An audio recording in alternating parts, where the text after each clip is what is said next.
Welcome to Abe Clark's World. Today, I have another surprise for you. Remember I said that I would keep bringing you content like this? Well, today on Soul Train Memoirs, this episode, I have an original icon of Soul Train with me today, and I'm so excited. Let's get to it.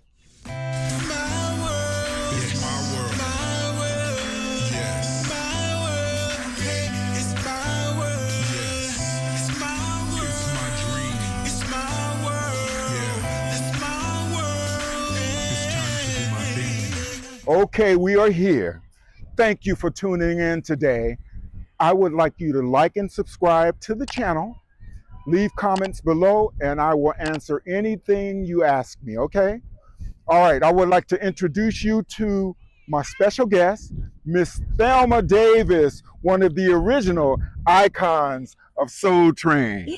One of my favorites, you too as well. Oh my God. Hi, everyone. So happy to be here.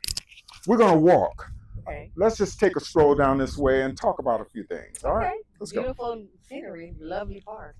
So, Thelma, you grew up around legends. The reason I say legends is because you guys are considered legends. That first episode, that first group of dancers, tell me what that was like. Well, we didn't really know each other. We were from all over the city. And Wow. matter of fact, Demita, Joe, and her crew, they came from Crenshaw. I was at Manual. The Pasadena crew came in from Pasadena. So we were all auditioning from different parts of the city. So we weren't really familiar with each other. I didn't know Demita back then. Wow. But I was part of the West Coast dance history. So for me, it was like, Mafundi Institute, Inner City Cultural Center, Earth the Kids Dance Studio. And I was already here doing what I do. Other dancers were being trained, right? But by this time, I was a street dancer. By the time Soul Train came, I was a strict street dancer. So, Now, who was the person that chose you guys? well, that day, Don was there. Don was there. Tom, which is one of his producers. Okay. And then Pam Brown. Pam Brown. Was there. And because at that time, she was sort of over Parks and Recreation around the city. So she had an insight into the children and the youth and what was happening with them. And, we were doing sock hops at the park and so many different things were free for inner city youth. And she had her hand on the pulse of that. So when Don came here looking for dancers, everybody pointed to Pam. Everybody that he came to, they said, if you want to find LA dancers in the city of LA, then you need to talk to Pam Brown. Wow. And that's how that happened. And she came in, she set up the auditions at Dinker Park, and initially they were distributing flyers all over the city at the different high schools. And I just happened to pick up one of the flyers. My father was strict, so I had to sneak down there and, but luckily I lived very close to Dinker Park. So it was a walk for me. It was part of my neighborhood walk. Wow. It was a trip though, but I was intimidated initially because, Demita was there, Don Campbell was there doing the lock, and, Alpha. It was just all these people there. And I was like, I don't know. But all I could do was just get out there and do what I did. With Demita Joe. With Demita Joe. It was Joe Chisholm, was he there at the time? Joe Chisholm was there. It was so many, I distinctly remember Demita and her crew because that was, the girls sort of hung together and the guys hung together. But the partner, it wasn't really partnering. They created that line at the audition. Okay. So I don't know if the line was actually created at the audition. I know that Don says he brought it from Chicago. But you never saw it on the show in Chicago? No, but then... All right. Take us back to that first day on the set. What was that like? It was phenomenal. It was absolutely phenomenal. It was the first time in my life, and I've been dancing since I was 7. And professional since I was 7. The first time I'd ever seen a production that was totally black. Totally black. The grips, the cameramen, the craft services, everybody there, makeup, everybody in the room was black. And I was like in awe because unapologetically black anyway. Because I'm very Say that Afrocentric. again. I am unapologetically black anyway. You know, There you go. I'm very Afrocentric and have always been. So when I walked into the room and I was like, really, no white people in here? Oh, that was the shit. That was definitely the shit. Oh my God, we didn't Even the realize. sponsors, even the sponsors. That's right. You know, Afro Sheen, Ultra Oh, Sheen, that's right. Ultra Sheen Cosmetics, Johnson John, Products. right. The very first food that we had on the show was Golden Burst chicken. We didn't realize what a gold mine we had at the time, No. and that we were amongst legends, and also just being in that world where it is a black world, and it was incredible. Exactly. And it was the first time in the history of television that inner city black youth had been showcased. Ever. So Don was a visionary. And a lot of times, people talk about Chicago and they say, well, it happened in Chicago first and da da da. But Chicago, not until it hit the West Coast did it pop off. That's So, true. but I always give props to the Chicago dancers. I will never, they are the OGs. Right. So we are West Coast OGs. Right. And that's what we do. But when Soul Train came here, we weren't looking for Soul Train. Soul Train was looking for us. Right. So that's how that happened. Amen. Ashe. And so it is.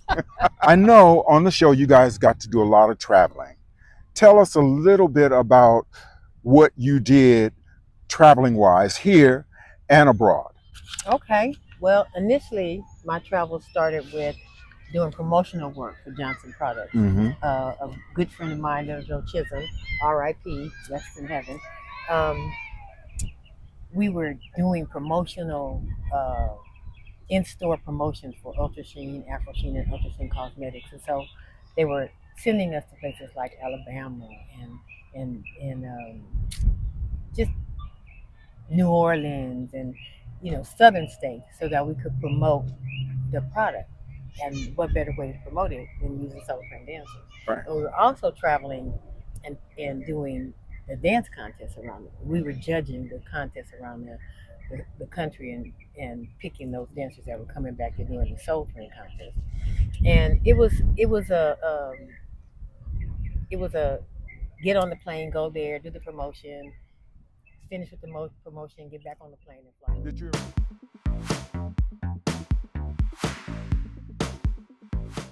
What were your connections to Michael Jackson?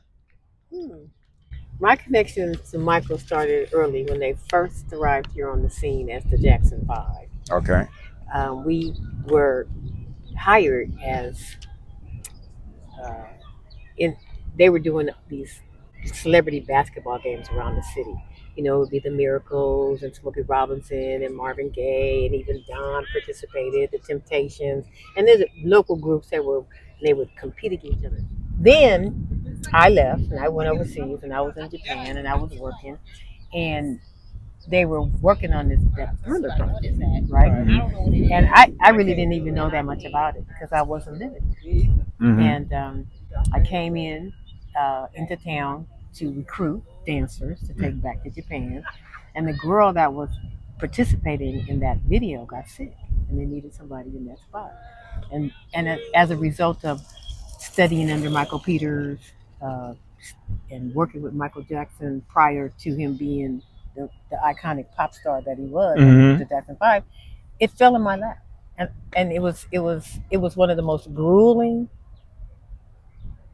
uh, jobs that I ever. I mean, the perfectionism and the redo and the do it over and rehearsals were off the hook, and I had to postpone going back to Japan to teach my classes to finish off that rehearsal and that rehearsal time and stuff. But it was one of the most rewarding uh, jobs that I had, because of the precision and being able to work with someone like Michael Peters, and Michael Jackson. Just it was exhilarating. And they shot that graveyard scene right over there on 8th and San Pedro and Ninth Street. Mm, And that location is still there. That brick wow. wall is still there. I was over there the other day doing something else, and I saw it, and I was like, dang, this is where we were when we shot the video. They turned the whole scene into a graveyard, but many places it was shot. You know, like Olerate, the house where they did the Olerate thing. So I understand you worked with Michael Jackson on I did several. the bad video. Yes, I remember. Yeah, but yes. But it's not about me. This is about you. But you know what? I'm one of them kind of people that like to share the way. You know, I'm like, So you know I got to show a clip of me now of course, doing the bad video. of course you do. But yeah. So I and how love was that. how And was it? Jeffrey Daniels speaking. I'm sorry to cut you No, off, it's but okay. Jeffrey Daniels speaking of the halftime shows, he was part of that. Right. Jeffrey Daniels, Jody, Cleveland, Now a part of what? the halftime shows Oh, okay. that we did for the Jackson Five. Well, Jeffrey actually, he's the one who cast me in the bad That video. video, right? And it was a few other people. I think it was what's his name, Eric Red. Eric You Red. know who is He's a fabulous in his own international. right now. So yeah, check out Eric Red. He's doing the damn thing. So I'm always sharing other people's. That is so Well, good. That's yes, so good. I know you are a family person. absolutely. So Family is everything. that's right. That's right.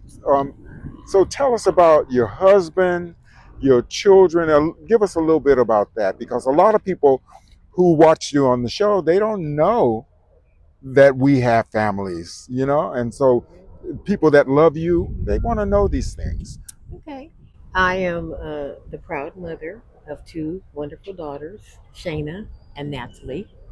I have two children who were my first husband's children, who are gifted to me as well, Jean Marie Machike and Sandra Machike. I have been married twice. I was married to their father, and then I remarried again when their father passed away. My daughters are wonderful women. They very entrepreneurial and are doing very well in life. My oldest daughter has her own pastry company called Shea Dough. She's very successful and she does great custom cakes. My youngest daughter is a Is that the one I met today? that's the one you The met young. today. She's a producer, director. She works with um, celebrities. She does celebrity shoots all the time. My oldest son, Jean Marie, is a producer as well. Matter of fact, he's working on a documentary about my life called Soul Steps, and that will be coming out pretty soon. And I'll be having to travel to do that one. And my oldest daughter, Sandra, is a artist, and she has her business, and she does fabulous artwork. Those two are located in London, and then Shayna is in Torrance. Natalie is we're together. We live together at the house, and I have great grandchildren. I have Vincenzo Machike, who's named after my first husband. I have Callie, uh, Amore, and Mila. Mila's so Diana, cute. Mila Diana. I'm sorry, Mila. And I'm just happy. I never thought that I would be a mother, let alone a grandmother. So that's a bonus. You are Can a you believe blessed that? woman. I'm doing the most. I really feel honored to be able to be their mother and grandmother. It's an honor. Yeah. I'm looking forward to that. Oh, okay. It's coming. It's Don't coming. worry. Your babies are young. They Yes. still got time. Yes. Especially this. I saw your son's promo Oh, about the, thank the yeah. yeah. That's great. He's doing his thing. Yeah. He's so All right. All right. So, Thelma, I heard that you have a documentary coming up. Tell us about the Soul Steps. Oh wow. What is this all about? You know, it came about my oldest son, John Marie. Uh, he had the idea Hmm. of doing a documentary, but it's been in the thought frame for quite some time. And he's been working with in the industry, doing some scripts and things of his own. And he has a friend who's a good friend of his named Chris, who does documentaries. Hmm. And he has a wife that lives in Mongolia now, and he went there to visit her, and the idea just blew up and it became real. So we've Wow. been in discussions with the dance ministry over there, the Mongolian dance ministry, and it's going to be filmed in Mongolia, which is an untapped market, and it's going to be the story of my life, Soul Steps. So we'll be. Wow. I'm so excited about it because I'm As you like should me, be, me, why me? So because you are an icon. I mean, just like I had to tell Cheryl that she was a celebrity. You right. are a celebrity in your own right. You are a celebrity. I mean, I'm really beginning to own it, but it's been a struggle Right, because when people come up to you, I don't want to be recognized as someone different than you because I am you. I'm a reflection of you. right. I just had the opportunity to do what I had the opportunity to do. It doesn't make me. I'm just gonna start owning it because I was at the airport in Oakland recently, and one of the TAs was chasing me through the airport, and then they were like, "Well, is that Lee Thelma Davis?" I was like, "What?" I was like, "Yes, it's me. It's I. Just a round the way girl, part of the hood, and loving it. And I'm willing to give back to you all the adoration and love and respect that you give to me." What I loved about you on the show was your consistency in your look, the way you dance, the classiness, the Afrocentricness about you. Everything that you portrayed on the show was authentically black, and I loved it. Yeah, And well, it's part of being a condition to it's all of our lives as people of color. We've always been uh, not appreciated and accepted for who we are. And my father was the first black fireman on the county fire department. My mother's a civil rights activist. that's why. And so my impetus as a child growing up was always about loving self. And then I saw a documentary on Letta Mabula, and that changed my life. It was kind of like I want my hair like hers. I want to look like her. I don't want to have a whole bunch of makeup on my face. I want to be able to portray my essence, and that's just how I did it. And a lot of times when I would be at the tapings and I would look around and I would see it, and I sort of covet that look, and then I would be like, no, No, I got to be me. that's I'm right. gonna be me and not you. I'm That's right. always be me And and that's not and you. it made you stand out because you had your little short afro, and consistently, you just it was classy. Thank you. It Thank really you. was, and it was nice to see amongst all the perms. Well, and also, it was always important for me to set a standard for young women coming up behind me. And I used to think all the time. I never thought that I was beautiful or cute, and I never thought I was part of the in crowd, like the Pat Davises and the Lisa Jones, and I never thought that I was part of that. And I But you were. and I sometimes wanted to be that, and I would look over there and I would go, why can't I just do it? But it was something inside of me that just said, stay who you are, stay true to yourself. And I Yeah. did. I did, and it was rewarding. And it I was mean, like Pat was incredible in her own right, absolutely. and but after she left the show, she sort of changed. Hmm. You left the show, and you never changed. You've been authentic all all the Right. whole time, That's and right. Keeping it real. You that's you what got that's to what keep it people love real. about you. Thank you so much. I'm not trying to be more than what I am. I'm just trying to be me. And Right. and if you can embrace that, that's who I am. I'm just me. I love it. All right. We're going to take a quick break to hear from our sponsors, and we'll be right back. Today's sponsor is Box Chicken. Thank you so much to all the new subscribers, to all the new viewers for liking and subscribing to the channel. I really, really, really appreciate it. I promised you I would bring you more content like this, and I will continue to do that. Again, thank you for subscribing to the channel. And Box Chicken, thank you for your sponsorship. We're back with Miss Thelma Davis, and I have one last question to ask her.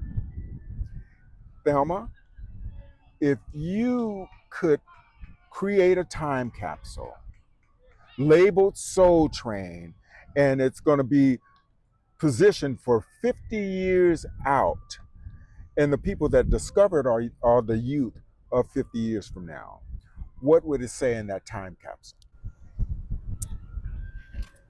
The time capsule would what I would put inside of it as a message to the youth from 50 years in the future would be continue to be authentic and embrace yourself. Know that you are enough, that you are loved, and that you are worthy of whatever the universe has to offer you. But more than anything, authenticity and honesty. Those are the type of traits that are endearing and enduring and forever. So that's what I would say. That is excellent. Well, you know what I want to do? I want to do a little dance with you. Let's get up and dance. Okay. Let's see if I can still dance. All right. Roaring 20s, ha ha ha, we gotta go. Roaring 20s, we at it again, 1 century more. Roaring 20s, ha ha ha, hey hey. Roaring 20s, we step 2, 3 toward the door. We right here again for some more. We made up our minds, we gon' live our best lives as we step 2, 3 for the door. Thank you for coming into A Clark's world, and I will see you next time. Get back on the dance floor, make me wanna dance some more. Thank you for liking and subscribing to the channel.